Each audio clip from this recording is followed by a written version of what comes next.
Welcome to Audio Anarchy. In continuing with our series that introduces various concepts from anarchist perspectives, today we will be talking about an anarchist critique of democracy. We decided to compile this critique of democracy because we recognize an inherent tension between democracy and the freedom of individuals to create their own lives as they see fit. Some of the problems we find with democracy have been acknowledged by defenders of democracy as well, but have only led to the development of amended types of democracies, as various thinkers tried to prune the concept into an acceptable shape. By contrast, our analysis has led us to abandon the concept altogether, because we find some fundamental faults with the idea itself that cannot be reconciled by new modifications or reforms. Our critique is of democracy in all its various forms, whether representative or direct. We are not echoing confused cries for more democracy. We are calling for its entire abolition. In this installment, we'll investigate the concept of alienation and how democracy promotes it. We'll question the logic of decontextualized decision-making, the reduction of ideas to opinions, and the near-universal acceptance of, quote, majority rule. We'll also go over a few eminent critiques of democracy involving demagoguery, lobbying, and corruption that are more readily accepted even by defenders of democracy.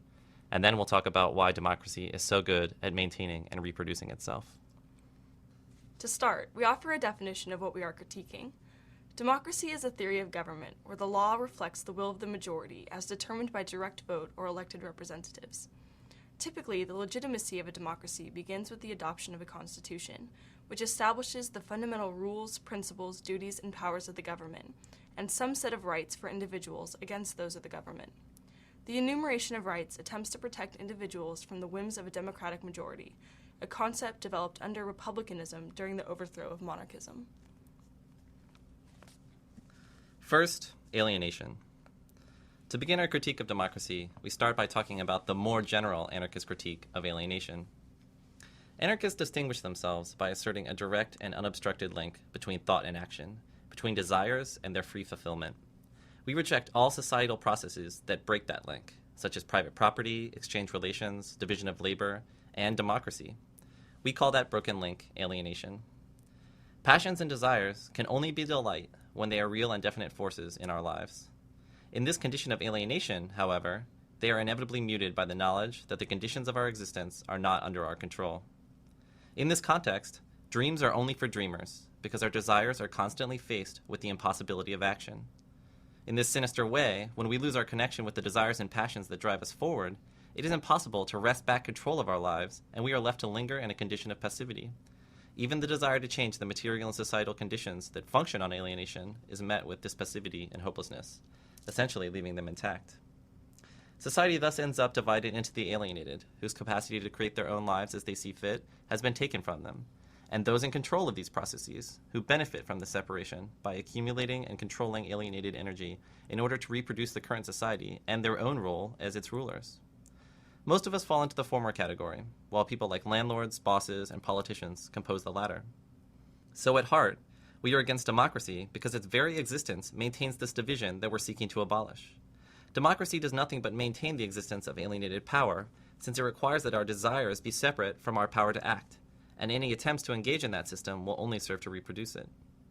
Democracies of any type make decisions via elections, the very essence of which transfers one's will, thought, autonomy, and freedom to an outside power.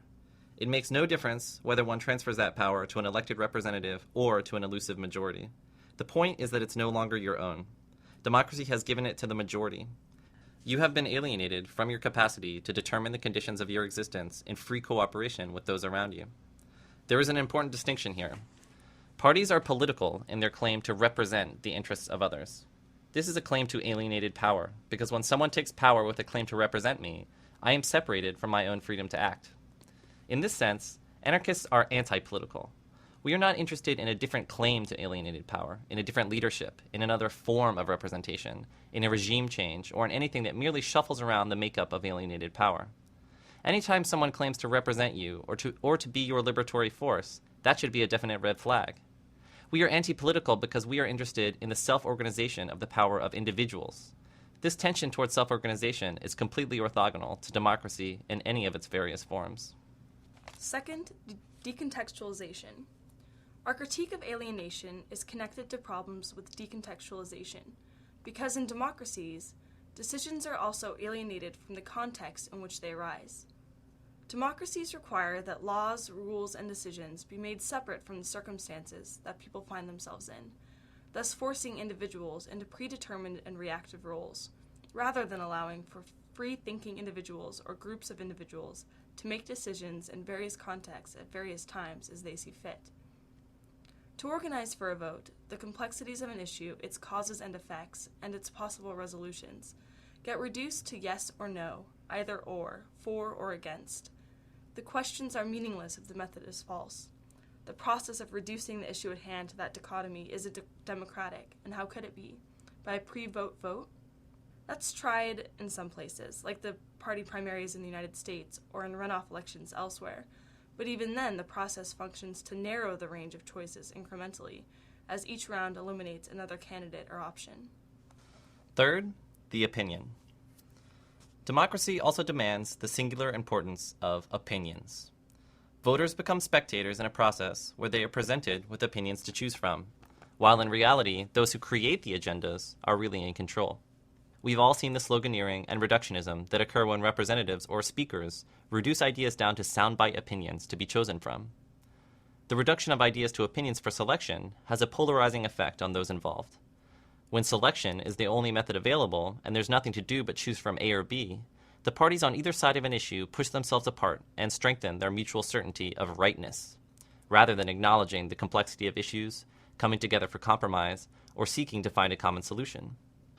Voting strongly resembles the capitalist economic system that always accompanies democracy. There are producers who dictate the agenda, and there are consumers who spend most of their time in the role of spectator, choosing opinions from the marketplace of ideas. These choices also become a competitive game, and every decision will end with winners and losers. It seems likely that this is part of the polarization that occurs with decision-making in democracy. People solidify their positions and argue fiercely, in part because their ideas have become contaminated with the desire to be seen as right, or winners, even if compromise or mutual agreement could have been possible. Fourth, majorities. Beyond questions of alienation, the creation of opinions, or the decontextualization of decisions, democracies have other real problems. The concept of the majority is particularly troubling. By always accepting the will of the majority, democracy allows for majorities to have an absolute tyranny over everyone else. This means that in the winner-take-all context of democracy, minorities have no influence over decisions that are made. This is even worse than it seems, since the majority in any given situation is usually not even the majority of a population, but actually just the largest group of many minorities. For a stable and consistent minority, this ever-present scenario means that democracies provide no more freedom than that of despotism or dictatorship. By providing the illusion of participation for everyone, democracy allows majorities to justify their actions, no matter how oppressive. Since democracy makes the claim that everyone can participate in the political process, there is no harm in providing suffrage for groups with minority opinions, since their losing votes will only justify the contrary actions of a majority. Likewise, if individuals choose not to participate in a vote, their actions are still interpreted as a consent of the majority opinion, since they could have voted against it if they'd wanted to. There is no escape. Also, the one-person, one-vote model of democracy cannot account for the strength of individual preference. Two voters who are casually interested in doing something against my dire opposition to it will win. In this way, majorities offer very little opportunity to break from the status quo. In the words of Enrico Malatesta, a 19th century Italian anarchist, quote, "The fact of having the majority on one's side does not in any way prove that one must be right. Indeed, humanity has always advanced through the initiative and efforts of individuals and minorities, whereas the majority is, by its very nature, conservative, slow, submissive to superior force and to established privileges."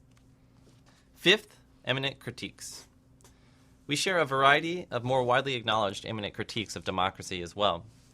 These include susceptibility of democracies to demagoguery, lobbying, and corruption. Demagoguery refers to a political strategy of obtaining a desired outcome or power by using rhetoric and propaganda to appeal to the prejudiced and reactionary impulses of the population. All forms of democracy fall prey to demagogues eager to seize any opportunity to advance their own aims by manufacturing consent from the momentary fear, hope, anger, and confusion of the general public. On top of this, representational democracy has a special vulnerability to lobbying. Special interest groups send extremely well-paid people after elected representatives to persuade, threaten, barter, or bribe them into delivering legislation, government funding, or other favors for their group. Because elected officials frequently come from industries, business sectors, religions, and the upper class, they thus have many vested interests beyond the will of the people when they take office. Lobbyists can be quite successful in getting what they want. These are also symptoms of problems that arise when individuals are turned into passive spectators in a decision-making process, or when individual involvement in creating one's own environment is reduced to mere opinion choosing. Unlike others who have identified problems with demagoguery and lobbying in democracies, we don't advocate for changes to democracy which would allow us to become better demagogues or lobbyists. Issues like campaign finance reform or subsidized media time are not interesting to us, because in recognizing the tyranny of political manipulation, we do not then seek to change things such that we can make this tyranny our own. Democracy only offers the choice of relieving yourself of oppression by becoming the oppressor. Freedom lies in the entire institution's abolition. And of course, this entire process is open to out-and-out corruption. In the words of Stalin, those who cast the votes decide nothing. Those who count the votes decide everything.